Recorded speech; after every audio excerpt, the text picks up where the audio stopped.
marites, mga parites. Ngayong araw na to, may tuturo ako sa inyo. Tutok ng barel. Ayan, ang barel. Itong barel na to, ano to? Laruan lang to ha, hindi to tunay. Laruan lang yan. Okay. Ngayon, tuturo ko yung kung paano i-disarm, kung tutukan ka sa ulo, sa harap. Ngayon, nagtitake kami ng video, hindi kami nag-i-edit. Kung anong tinitake namin, yun na yun. Walang editing na nangyayari. So, mga marites, mga parites, sana po, subaybayan nyo yung YouTube channel ko.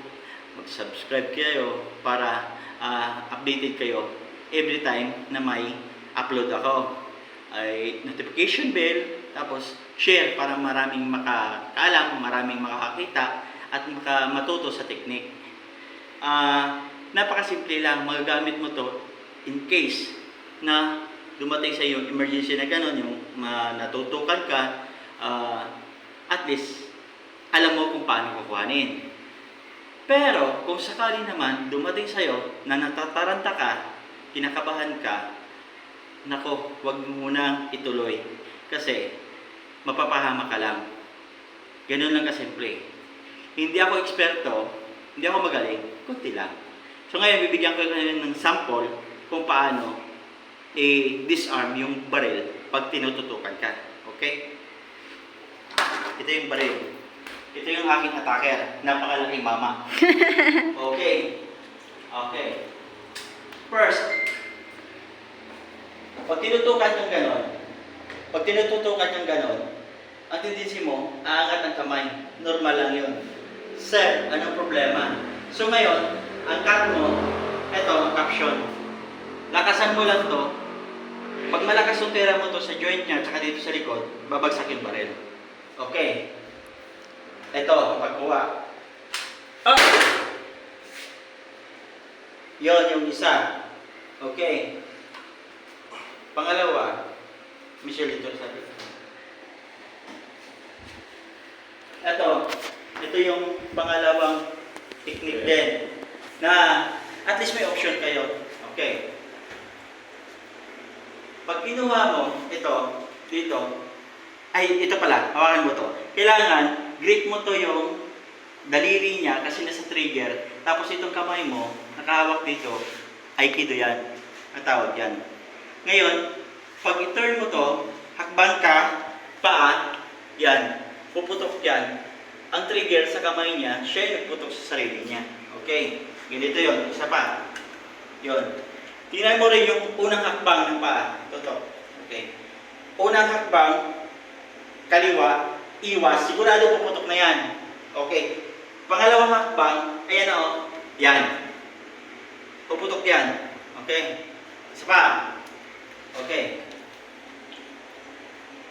Kuha. Yun. Okay. Isa. Masakit. Hindi masakit. Okay. Pangalawa, Michelle dito sa kabila. Okay.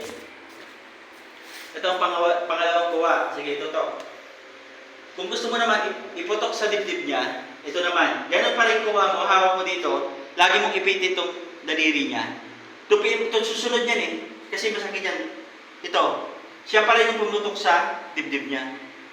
Okay? Isa. Okay. Hakbang ulit. Kaliwa. Kaliwa lang hakbang mo. Okay na, sige. 1. Sunod kanan. 2. Dibdib. Okay.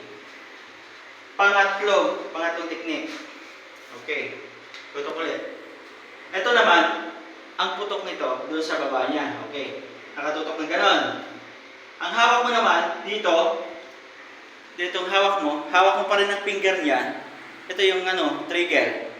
Tapos, hilahin mo siya, itupin mo doon. Ayun ang tama niya. So, siya yung nagputok sa sarili niya. Pero lumagatok ang kamay mo. Okay. Okay. Ito yung isa. Isa dito ka sa kabila, please. Okay.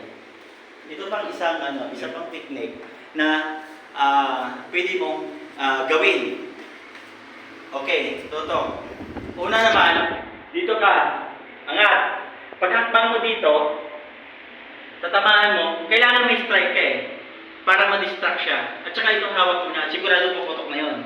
Pag tira mo ng ganon, chop mo dito, o dito mo i-chop sa liig, o dito, pagkatapos, dito titirahin mo dito, bali yan. Ito, pwede mo na, pag ano na ito, mabibitawan niya na ito yung ano eh, mabibitawan niya ng baril eh.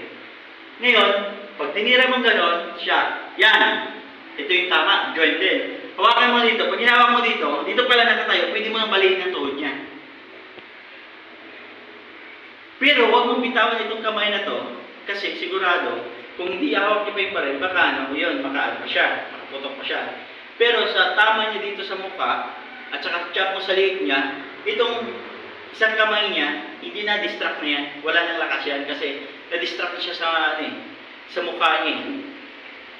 Siko, okay, chop ulit sa liig, siko, tuhod, napakarami tama. Tapos pag ibagsak mo siya, gusto mo siya ibagsak, ganito, bagsak yan. Tingnan mo yung posisyon, kailangan ang tuhod mo nandito sa pigi niya. Dito pa rin, oh. Dito ka, Michelle, tulad. Ito pa rin, oh. Ito, naka-ano pa rin to. Yan, nakatanday pa rin yan. Pwede mo siyang upakan. Kung hindi niya nabitawan ng baril, pwede mong kuhanin to. Pakpok mo sa kanya. Okay? Yun lang. Napakasimple lang. Masakit ang katawan. Oo. Napakasimple lang na in case na emergency, magagamit mo. Ano, ito naman ay sinasabi nga nila na uso na daw ang baril. Eh paano kung namasyal ka sa mall, tapos binastos yung asawa mo, yung anak mo, di mo naman araw-araw dala ang baril mo. Oo, lisensyado. Pero pag nakaputok yan, may kaso ka pa rin. E paano kung ang babarilin mo, wala naman palang armas, wala namang kutsilyo, walang baril. So, ano ka, may kaso pa. Ito ang tinuturo in case of emergency. Ngayon, marami pa akong ituturo sa inyo.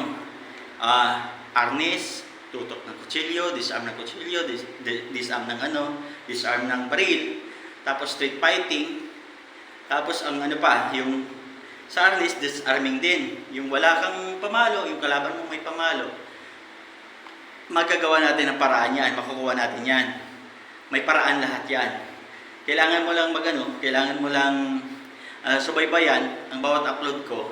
Kaya mag-subscribe kayo at note nyo yung notification bell para updated kayo sa upload. Konting konting tulong lang mga marites, mga parites. Hindi ako eksperto. Hindi ako magaling. Konti lang.